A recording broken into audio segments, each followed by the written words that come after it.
What are you guys doing here watching me work? Can't you see that I'm busy? Go watch the episode.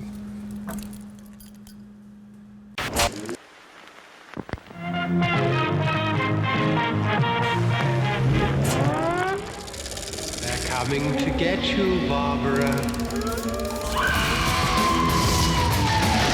This time on Graveyard Carz, Cousin Dougie begins the resurrection of the one of 48 426 Hemi Automatic 1971 Phoenix Cuda.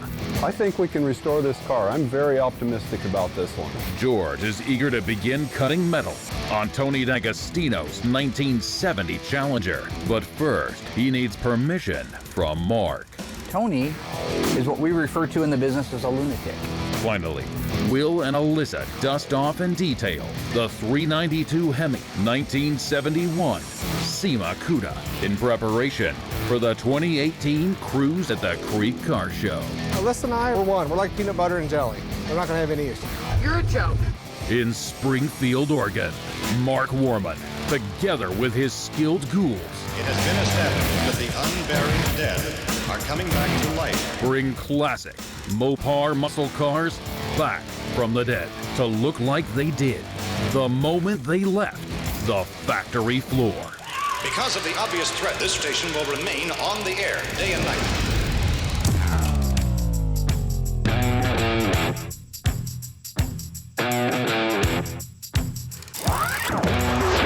All right, I'm gonna go grab Mark, get him out here. He's got detailed instructions on what he wants done before you start cutting anything. Why? I've cut like 50 of them apart. Because this is Tony's car. I've got like 50 of them. Come on now. Yeah, but this is still Tony's car, so do not touch until Mark gets out here. Okay. Another beautiful day in Oregon. This is going to be a fun week. So one of the first things I have to do is work with George on Tony D'Agostino's 1970 Dodge Challenger. We're ready to do the metal work on it, but since Tony's a freak, he wants the smallest patch as possible. Another car I'm looking forward to this week is our Phoenix Cuda that was caught in the fire and almost killed the guy that owns it. It's ready to have its disassembly. So I want to work with Doug on a few key things. He knows the protocol, but I want to spend time with him showing him the mystery of why some areas of the car are burned to crisp and other areas still have paint on them that's beautiful. This weekend coming up, we've got a really fun event up in Washington. Every year, Little Creek Casino invites us up. The car that we're going to be taking this year is our 1971 Cuda 392 Hemi. I've got to pull that into the shop, round up Will and Allysa, and have them detail the car. One of the things I get to do up there, by the way, is judge the cars. That's always fun for me. Now, Will and Allysa, their job up there is to get drunk. I mean, really. I think the competition would be to see who cuckoos themselves first and who passes out. Let the games begin. Shamo, I ain't never gonna die.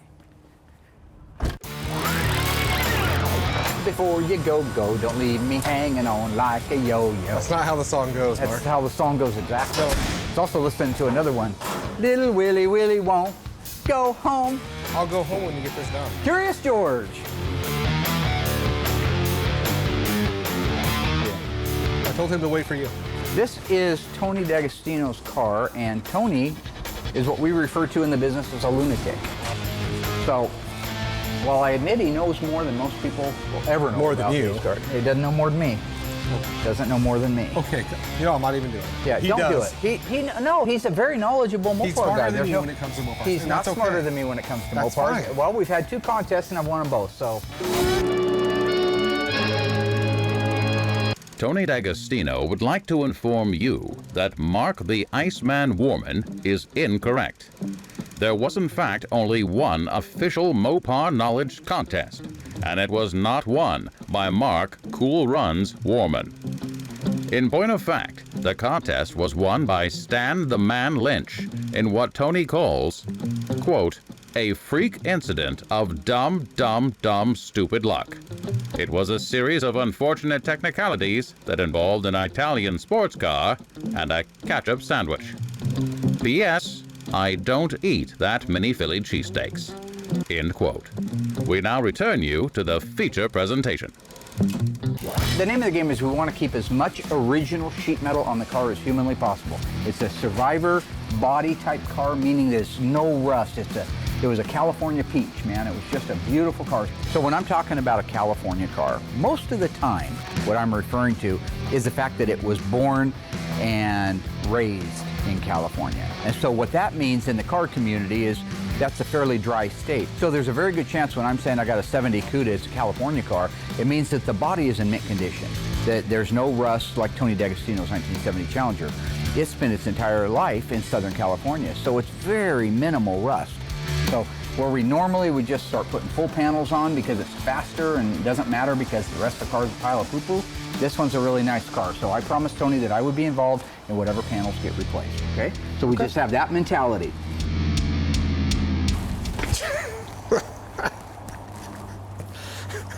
Is that funny when people fall and get hurt? Yeah. Is it? Yeah. Okay, I'll remember that. You jelly belly. I didn't say anything about you looking like one of those Mike and Ikes walking around out there with big old pooches sticking out past your waistline. What are you laughing about yet? While this side is up in the air, George, you have a couple of pinholes here. Okay. So what I want you to do is I want you to drill those out until you know you got good metal, and then I want you to weld them up. I don't want no big bird weld all over the place. I want a nice weld on those. Then I want them filed down. Okay. I'll order the quarter patch for this, but we'll stay below this style line, even though the patch goes above it. We'll stay below it. Maybe even right on it, or just 1/8 of an inch or 1/4 of an inch below it. So right through there.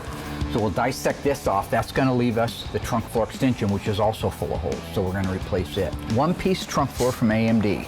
We're going to put it in as one piece. We're going to replace both trunk floor extensions. This side is really nice.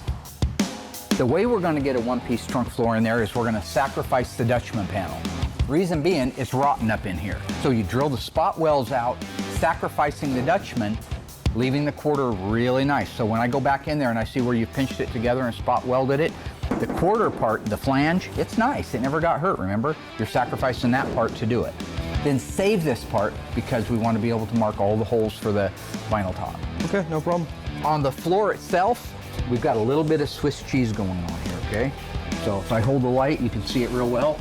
So when it comes to the panel on the floor, I look at the fact that it's just got, I mean, there's a lot of little ones, but it's more like little pepper holes, right? So we can weld those up. We can take a brass plate that goes on the back side of it so the stick doesn't just fly through when we go to weld it. Weld up those holes, grind them down, and you've got an original panel that's just been touched up. Sometimes old thin metal will burn back when you're trying to weld it. If that were to happen, at that point George would come to me and say, listen, we're spinning our wheels, let's put a patch in there. Now, George also knows that Tony D'Agostino is calorically challenged on days, and he might have a bit of a heavy foot, not just from the standpoint of stepping on the gas, but you know, he eats a lot of Philly steaks. It's not my fault. I didn't tell him to, okay? He's a fat all right? Is that what you want to hear? You know, and I love Tony, but you know, he is a bigger guy. He's a larger fellow, you know, like James Gummer, fat guy, you know. Point being that if he sits in the car, he's a heavy fella. I don't want him putting his foot through the floor like Fred Flintstone and bringing back a couple of bloody nubs. The rest of it is good solid steel, okay? Okay, no problem. The other problem, and I don't know why or how it happened, but this right here, this is probably factory. See the way those two meet? Yeah. I don't see any evidence of damage on the car. It was probably Friday, and they wanted to get out of there, and it didn't fit very well, so the guy just smashed it right here with a hammer. I just want to dolly and hammer and bring that up to here a little bit closer. It doesn't have to be perfect because we're going to seam seal it. Okay. Okay. Underneath the hood, piece of cake. You've got your areas here. So AMD makes a pre-broke piece for in here and for the other side. These we'll just make our own patches. I want to keep the patches as small as possible, and I also want to document them. So when you have the piece cut out, I want a picture, and when you have the piece put in, I want the piece put in like a picture window. Okay, so you can metal finish it off and we won't have any filler around it. Okay. Relax your eyebrows. Yeah, he's looking crazy. I don't know, he's very animated. He reminds me of that Chucky doll. Yeah. I'm trying to focus, guys. You know, come on. You're just a fan. This is a big car. You guys have Well, Howdy Doody, that's what it is. Howdy Doody with the strings, right? And he's got that crazy face. You should be, yeah, you should be wearing a plaid shirt and stuff. All right. That apron right there, I want to be the guy to fix that. Okay. I don't want you to do anything with it. I want to be the guy to metal finish that off. All right, it's just a little wrinkled up there and it needs to be fixed right. This car was popped in the right front corner at some time. That's it. Other than that, you guys are ready to go. You can start prepping out the floors after he's done, getting them seam sealed, doing the thing. Yeah. So, meeting adjourned.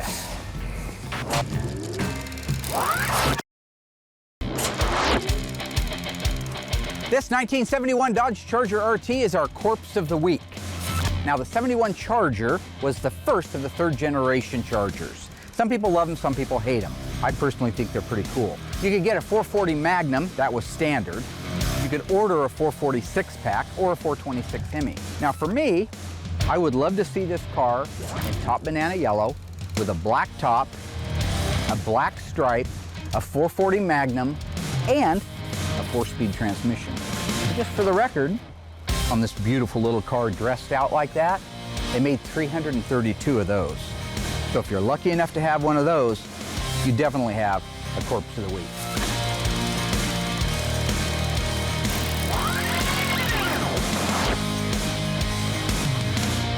Tomorrow we're heading up to Little Creek Casino for a car show. We do autographs and signings. We make a whole weekend out of it. It's really nice. This year we are taking the Hamikuda. It'll be kind of on display in the middle of everything. So before we head up there, I have to get the car detailed. While the paint still looks great for being 2 years old, just kind of freshening it up. We just want to make it look as good as it can, so that way it represents this company well. So I've already wiped the car down, so the surface is already clean. I'll go through and mask up the door jams. Anywhere compound can get, I'll just mask that area off. I'll go through, do just a nice clean polish on it. After that's done, I'll wipe all that down, blow it all off, give it a nice wax job on it, and then while that wax is drying, I'll have Allysa jump on the interior, just freshening the car up.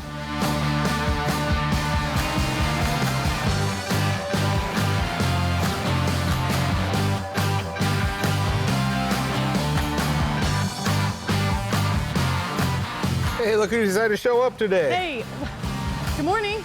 Maybe morning for you. Let's start a little bit sooner. I'm sure that he's probably gonna give me the crappiest job there is on this car, so I'm prepared for it. Is your watch break? No. Oh. Okay, so what are we doing? This is what I would like, would be for you to get the vacuum out the inside, and then clean the glass. My job is to vacuum the car and to wash the windows, and that's really not that bad. I thought he was gonna hand me a toothbrush and have me clean the underside of it. So far, so good. Okay. Plug-in's over here. Why are you just standing there? Waiting for you. We have about 2 hours left to get the car wrapped up. Then we're gonna get it over to Dougie to get it loaded up and get it out of here. Pretty easy to vacuum brand new carpet. Allysa and I get along good enough for pictures. So when you look at the pictures, it's like, oh, what a great time you guys had. But in reality, it doesn't always go that well. Here's the thing, I don't want to get you riled up because you're all cracked out on energy drinks and you get ghetto really quick.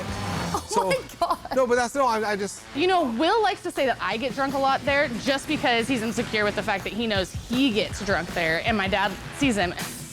I'll drink, I'll say it. I don't know, I probably won't. Oh, sure you aren't. Angel Will. You won't catch Will at Little Creek without a drink in his hand. The only thing you're gonna see in my hand is a cup of water. That's it. Can't speak for her, but that's all you get out of me.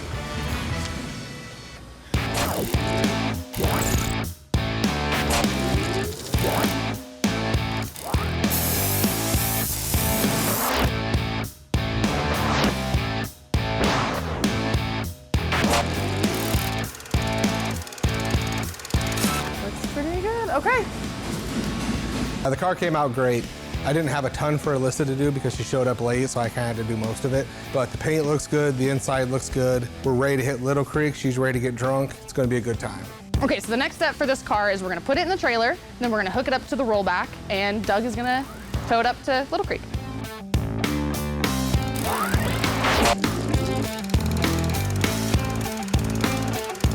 One of the biggest challenges to ever come to Graveyard Cars is the 71 Hamikuda that burned in the fire, Wendell's car. The owner of the car, we had him on, I think it was last season, was talking about how he survived that fire. It took a while to get over the distress of what happened. Yeah, and actually I let it set for years. I didn't even look at it. And when I get the car back and it's finished, that will put the end to all of this that I've been through. And losing the car and the structure explosion and all of the trauma that went with it, it's gone. It is one of 48 1971 426 Hemi automatic Cudas made. That's pretty low. But you also have the fact that he survived a fire. And in some ways, he says he's here today because of the Cuda, because it helped save his life. So it's been here for a few months now. It finally made its way through the queue so we can get to a point to disassemble it. I'm coming out to catch up with Doug. I just want to look underneath it, notice some of the things I told Wendell that I would look at it and give another opinion once I have it up in the air. So that's what I'm doing out here right now. Doug's getting ready to drop a suspension and drivetrain out of it and disassemble the car. I'm just going to catch up with him. Did you notice at the bottom of the trunk, the blue between the tank and that is just beautiful. And the fuel lines, look at the fuel lines. They're not damaged at all. They're actually still supple even. And these are the original KV lines, by the way. You know, it's just amazing to me. Here's this beautiful paint up underneath the fuel tank. Now think about that. A fuel tank is a bomb. I mean, when it comes to fire, it's got gas in it. That's what caused the fire in the first place. Why didn't the tank explode, right? But it's a miracle, and I think Wendell's right about that. It's a true miracle, the way things happened, that he didn't get hurt a whole lot worse. Yeah, I was lucky. I was on the floor face down, and I crawled out the door that had blown off the building. When I look at a car like this and I see the rubber hoses for the fuel line still in good shape, I know there was a touch of miracle going on in this car. So I'm getting optimistic about the restorability of the car, even more so than I was. So you look at the leaf spring and you can tell definitely the leaf spring got super hot. Got so hot that it melted one of the liners out of it, right? All the way back here at the back, but it didn't even affect that. It's just a weird thing, because you know why? I think if that tank had got hot enough to melt those, this thing wouldn't be here right now. Right. In 1971, the Dodge Charger came standard with a 440 Magnum. Could have got an automatic transmission or a 4-speed behind that. If you had ordered one with the 4-speed, how many of them were built? What's the total number? Is it 332, 432, or 532? You stay tuned after the break, I'll give you the answer.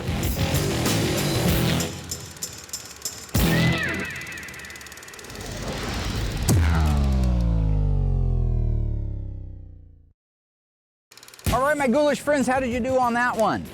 How many did you say 1971 Charger RTs with a 440 Magnum and a 4-speed were built? If you guessed 332, you guessed right. That's exactly right. It also means you were watching our Corpse of the Week at the beginning of the episode. Now, you could have also, with your 1971 Dodge Charger RT, ordered, paid extra for a 446 pack and a 426 Hemi. Should you have optioned a 426 Hemi with a 4-speed behind it, they made 30 of those. So if you have one of those, you're pretty cool.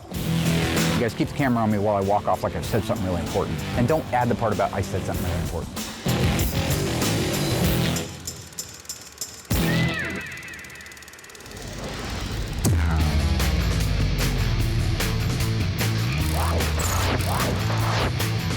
I'm working with Doug on going over the 1971 Hamikuda, the Phoenix Cuda, the one that burned to the ground, and we're going to bring back to life like a phoenix rising out of the ashes. To me, that's amazing.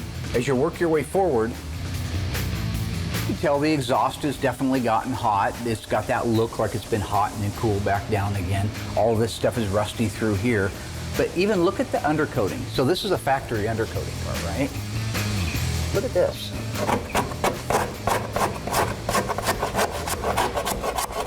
Look how nice that metal is up underneath there.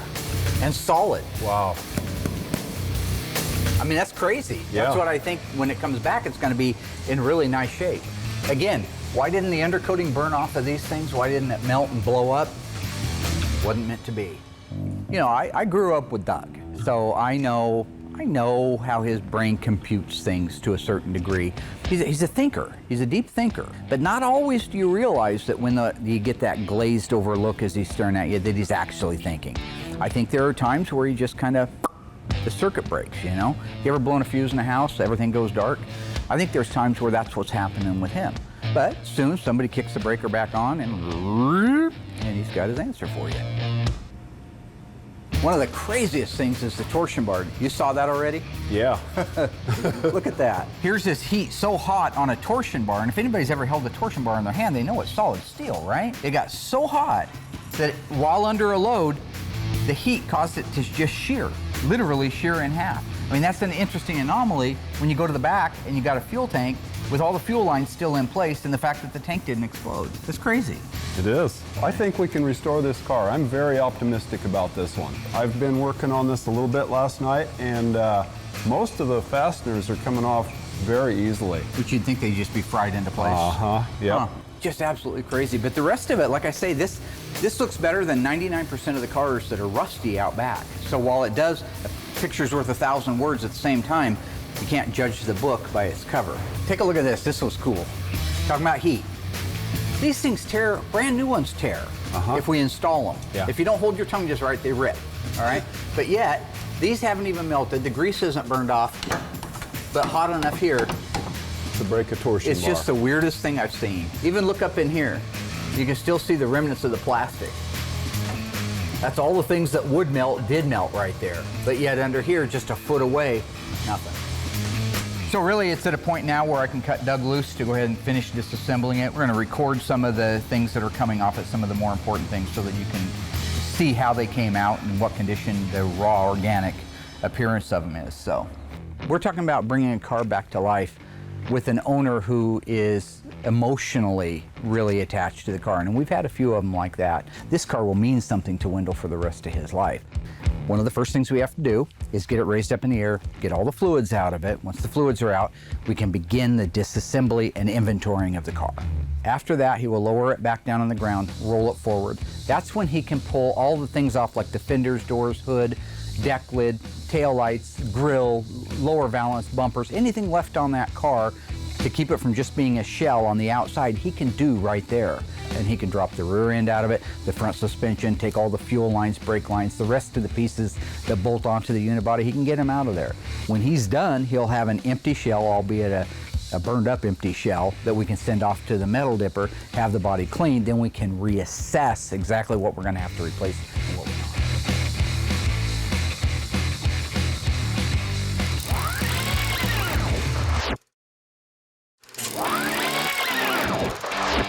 It's summertime, 1975, you're 18 years old, you're gonna cruise the gut, gonna go dragging with your buddies. Which one of these cars do you want to be seen in? The 1972 Challenger Rally, 340 Magnum 4-speed, they made 357 of them. Or the 1971 Dodge Charger RT 440 Magnum Automatic, they made 2,172 of those, just for the record. This car is a factory gold car, this is Street Basin Blue. Go to graveyardcars.com and cast your vote for which one you would want to be seen driving, and we will reveal the answer live next week on Facebook. So far, Mark gave George the green light to begin metalwork on Tony D'Agostino's 1970 Challenger. Meeting adjourned. Cousin Dougie burned rubber disassembling the 1 of 48 Hemi 1971 Phoenix Cuda. Meanwhile, Will and Alyssa detailed the 392 Hemi 1971 SEMA Cuda. I don't want to get you riled up because you're all cracked out on energy drinks and you get ghetto really quick. And now the ghouls are heading north for the 2018 Cruise at the Creek Car Show.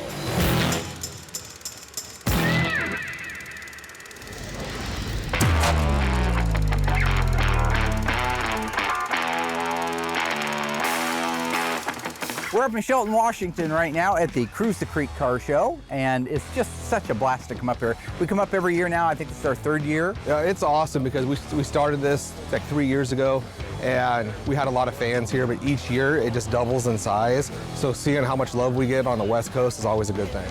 You know, it's really humbling to see people coming down to meet us and not even to see the cars. I'm still surprised when people walk up to our booth and say, hey, you know, we saw you guys were coming down here and we came by just to see you. Love the show, love what he's doing. So it's been fun to watch. I've been watching since season 1. Meet. People are all really nice, you know, they want to talk to you. Everybody here's got a story about a car that they had or that they have. People get to know you and they come out and they want to visit with you. They want to tell you about their cars, which is great. That's what I'm here for. So we're going to spend the day walking around, looking at the cars, judging them, interacting with people. So, yeah. I knew Allysa and I had to pick a first and a second place paint this year. So you kind of start looking before the crowd gets too hot and heavy. So you kind of just do like a good overview before you actually get in the middle of everything. Right now, I'm going to grab Allysa and we're going to head out to pick out what we feel is the best paint job here at Little Creek Casino. It's going to go great. I got my sidekick, my partner in crime. We're going to knock this out the park. Oh, Allysa and I, we're one. We're like peanut butter and jelly. We're not going to have any issues. It's going to go just fine. Why do you get to drive? I'm not drinking. I haven't been drinking. Iced tea, maybe. Right. Polaris is a blast. You know, I have so much fun in that thing. I love taking it out, but there was not a chance in hell I was going to Allysa drive it. Man, fine first gear, let's go. He's only into an automatic.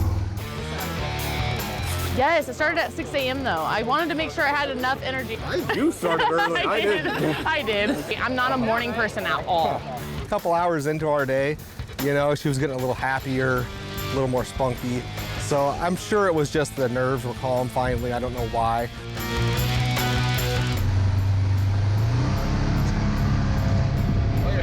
At this point, if you stop, it's bedtime. You know what I'm saying? I've chosen the speed. I gotta keep with it. There's no letting it go now. They're twerking. I should join.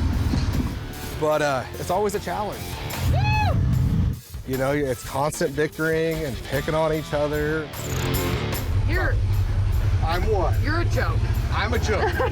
I'm a joke. There's my NASCAR. Man, that is a pretty car. They were giving us about a half hour to go pick out 2 cars. And like I said, we already kind of had an idea which ones we really liked. It literally took us an hour and a half to try to get through these cars because people are like, hey, right here, take a picture with my car, no matter what the make and model is. So her and I completely got swarmed. What time you got down here? He's driving. Well, he's always to blame. That's the problem. Yeah. And I literally think we did everything that everybody asked us to do. So I know we ran over, but I know the end result is all the fans were super happy. I think I need to turn to drive before we get to park this beast. I don't trust you driving. You can't drive stick. Okay, first of all, I'm not gonna kill anybody. Second of all, I'm not gonna ruin anything. So what's the harm? Other than maybe you might get a little scared. There's a lot of nice cars in that area. She was really thirsty that day. I don't know with what. I just felt it was best that if I did all the driving. We got separated, so I kind of went slow, kind of put it away. Hey, how we are.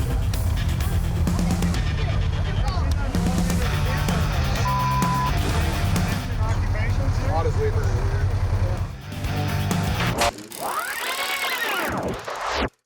1966 introduced the Dodge Charger, the first generation.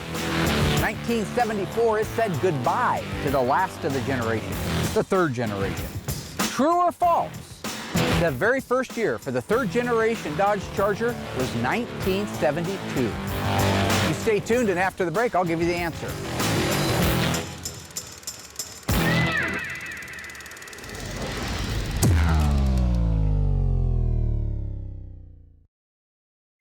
All right, folks, true or false? How'd you do?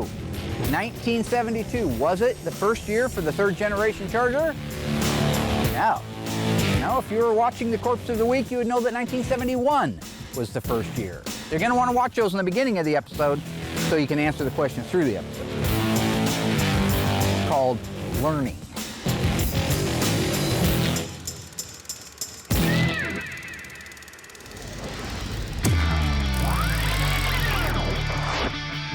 So, you know, in another effort to fact check or keeping them honest, I wanted to do a comparison of the B-body consoles. I want to compare an original one that I have here with one of Tony's Mopar Parts ones over there. After 25 years of restoring cars and another 10 years of playing with them, I can tell you it is difficult to find a 66 to 70 B-body console that hasn't had something happen to it. So, in the case of this particular console, is this classic move right here. Everybody wanted to do something trick. I have no idea what it did back in the day. It'll be fun to ask the owner, but who knows what he'll say. We're gonna start by setting them at the same angle. Right here, you see a cutout. This cutout would not exist if this was an automatic console, but because this console is for a 4-speed, as this car was, then you don't see that. So take a nice close look at that. You'll see the same cutout that's here, that's right here. The only difference is on a 4-speed, this outer cardboard piece covers the side of the hump that is so wide on the 4-speed cars. That's what that's for. So if you look back here, you'll clearly see that there's 2 pan head screws that hold this trim plate on. These are the 2 provisions for that. They look identical. Right here we have a hole and a recessed area. Hole and recessed area. This is for the mounting of the console. A raised area here that you can see is broken out. That's another problem with these things. They break out where you mount them. Here's a brand new hole. We have this recessed area right here. Absolutely identical and in the same area. At the front, this is the front console mounting area. You see the 2 holes, the raised rib with this unique styling across it. He could have done anything in there to make that reinforced, to make it able to bolt into the car, but he wanted it to be identical to an original. And let's just take a really nice, close look, but I want you to see that grain. That grain is an exact same match to that grain there. One of the hardest things, Tony said, to get done right was to match these 2 grains, and it matches perfectly. As you set this up there, you see it fits. We have the console cut out right here for the carpet. We have the same console cut out right here for the carpet.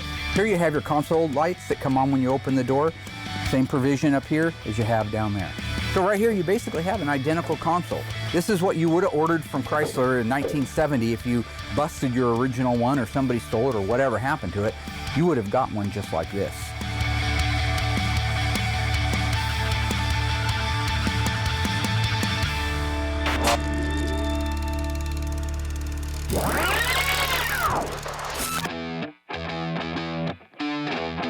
As I got a little bit of time after we did all of our signing and things like that, I got a chance to come out and look at the cars, just kind of be left alone and have fun. Now, I've been going a little crazy with the OEM stuff. Everybody knows I'm not abandoning it. I love it. I also love weird, and I also love macabre. One of my favorite cars right here, 62 Pontiac Bonneville Ambulance. My name's Corey Zamzow. This is my 62 Pontiac Ambulance. I like not the normal stuff. I like to go to a car show and be the only one there with the only thing. This is so cool. So this guy drug this out of its original home here in Washington. It was a family-owned business, but this car still has the original name on it. That guy's name was Al Hayden, and he was a truck driver, and he'd get the call or whatever, and his wife would come once in a while, and she was a nurse. You got there as fast as you could, threw him in the back, and hauled ass to wherever you needed to go. Learn to appreciate your heritage. You learn to appreciate the heritage of the car. So I look around a dashboard like this. I see all the chrome. Back in the day, Pontiac was very proud of that car. So there's a lot of chrome. Well, it's pitted and it's decayed and needs work. All of it's there. The original ashtray is there. You got the original cigarette lighter. This is the dash control panel for all the stuff that you see up there, right? So I flip this switch up, and that's the siren, okay? Look inside, you'll see that there are zipper access points inside, built into the headliner, that actually get you into these up here so you can work on them. All that stuff was thought out ahead of time. This is, again, very, very old stuff. It's all original. If you look at the paint and the body on it, nothing's been done. This is the way it started life way, way back in the day, and it's still around. I like every kind of car. It doesn't matter what it is. I like anything, but I like weird stuff, and if somebody likes the same stuff I do, that's like cool with me. This is a treasure trove. While it's not a cubic dollar treasure trove, this is the best example of walking back to whatever year it was parked. These were in the car. This multi-trauma dressing kit was in underneath the hatch, 1967. I mean, to drag something out and to find that still inside the car from when it was serviced. This bag has the original burn dressing kits in it from when it was parked the last time. I don't expect anybody to get super stoked like I do, because I love this kind of history. Everybody knows I do, and I know it's not a Mopar, so get over it.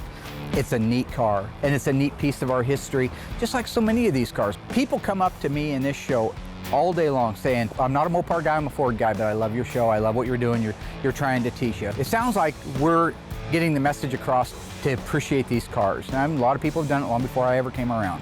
I'm just saying that we're adding our little 2 cents worth. That at the end of the day, I think what we're doing is helping part of our heritage stay alive and keep people passionate about it, like I've been my whole life.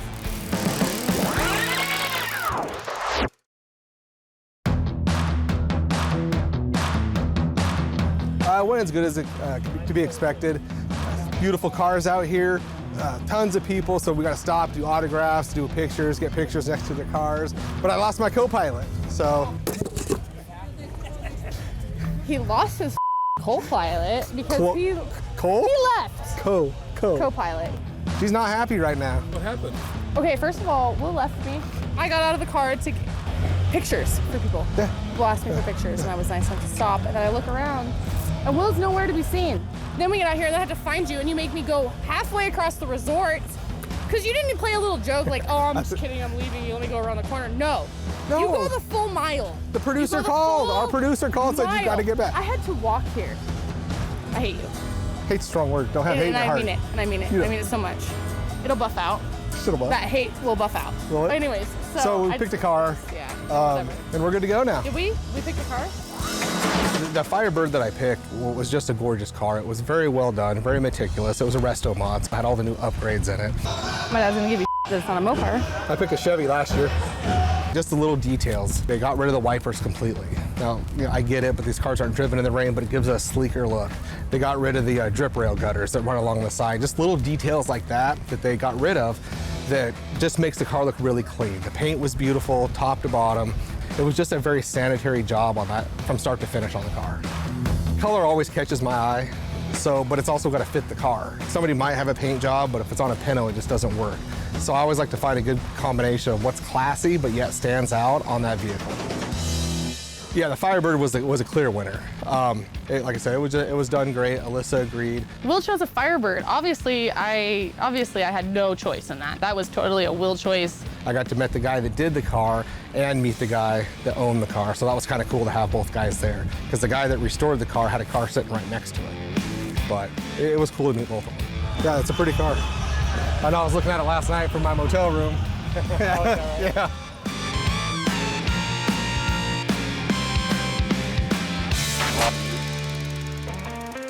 I really like the banner between everyone. It's pretty entertaining, that part too. I have a greater responsibility than you could possibly fathom. We did this last season. You leave for Santiago and you curse the Marines. We need something new. We use words like honor. What have you done? Leave him alone. You've killed a fly. Oh, leave it alone. You told me to sand the lead, though. Yeah, you want to sand lead, yeah. But then Ryan told me it causes cancer when you sand it. It can cause cancer. We live in a really small town where I really don't. I mean, Will gets recognized a little bit more than I do, but I never get recognized. So coming here and all of a sudden people knowing who you are, it's kind of mind-blowing. And like I said, it really is humbling. No, I really like Royal. I love Mark. I think he's hilarious. They kind of remind me of each other. It's been something I've been watching since 2012, since the inception of the show. And it's always been so fascinating to see step by step how they go through all the process, and I love the way it's explained what they're doing. I can't help but think that we're doing a good job at Graveyard Carz, that we're teaching our audience, they're having some entertainment and some fun, they're learning a lot about these cars. What they can do to a car that they pull out of the weeds, it's basically gone, and they can bring it back to new is, the talent they have for doing that is amazing. People will come up in their Chevy, Ford, AMC guys, foreign cars. They still watch the show. They watch it because they love learning. They love the techniques that we teach them. They love when I nerd out on all the weird stuff, even though it doesn't mean anything to them. You ever just wish sometimes you could unzip your head and just yard your brain out and put mine in there? No. And I think it's just seeing a group of people that are in their zone.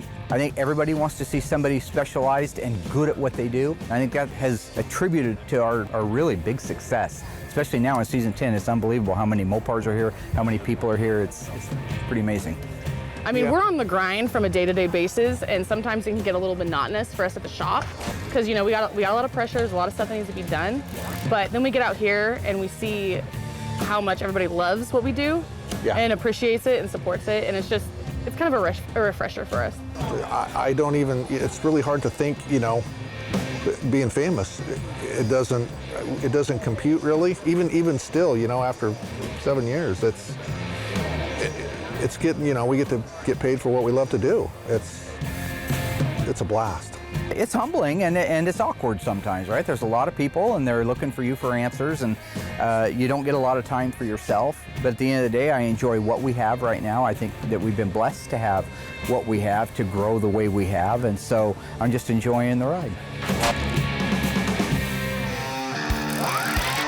So we're all back at the shop, ready to start working on cars again. It was a great trip. One of the cars that I did get a chance to check out while I was up there, and I noticed it won a great big trophy at the end, was this beautiful Chrysler convertible. Absolutely gorgeous. One of the funnest things about when I was growing up, when you'd see sketches or drawings of cars in the future, they always look like, you know, space age stuff.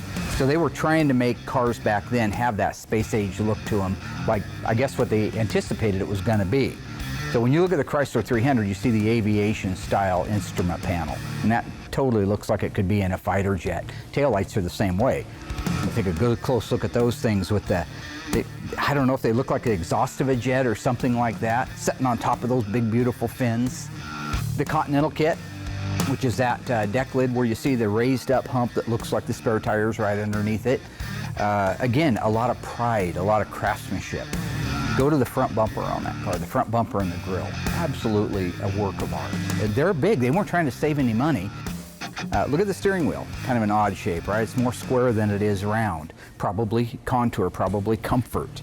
They've got a switch on the floor right next to the dimmer switch. I think it's just above it. That when you push that, it'll have the radio searching. It starts rolling all on its own as though you're turning a dial. It's actually rolling up and down the log trying to find music, and wherever it stops, you can hit the button again and go past it. So again, creature comforts. The swivel seats, it's not just that they look great, but they look rich. They look like they're really designed to go in a Chrysler Imperial. They pivot, which is a great thing, as I say, you know, if you're a businessman or a lady in a dress trying to get in, that's a great feature. But the fact that they're so padded, so full, so rich, everything on that car, from the front bumper to the rear bumper, just screams quality. It screams beauty. It screams luxury. They were proud of them. They weren't trying to build the cheapest cars the fastest back then. They were building the best car they could because they wanted to beat the competition. They wanted to beat Ford. They wanted to beat Cadillac. And I think when it came to that particular car, they at least gave them a run for the money.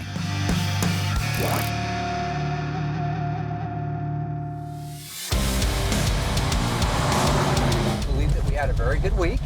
I got a chance to work with George, mano-y-mano. Yes, you guys did, didn't you? You got a lot done. We did. George, I think, has come a long way, and it's nice. Did you get along with him?